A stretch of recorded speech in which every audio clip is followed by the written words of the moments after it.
Nakabantay ka unsa ka subo ang usa ka witty shed. Sa panahon nga naay ulan, ang mga tao mupasilong niini. Sa panahon nga aduna sila'y gitagad, magpaabot sila.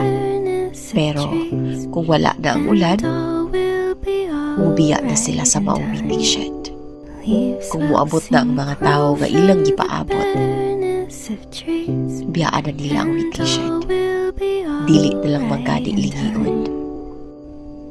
Sa panahon nga nagpaabot sila sa kadaghanan nga moabot, kalimtan na ang usa ka witty shed nga ilang gipasilungan.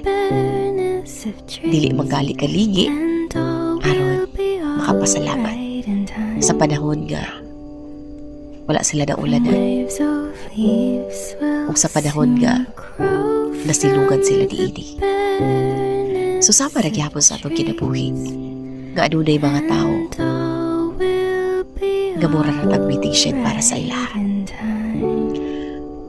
Nga kung dili na kanila kinahanglan, mubiya na lang sila sa imuha. Kung aduna na'y muabot nga kauma nila, talikda na lang ka.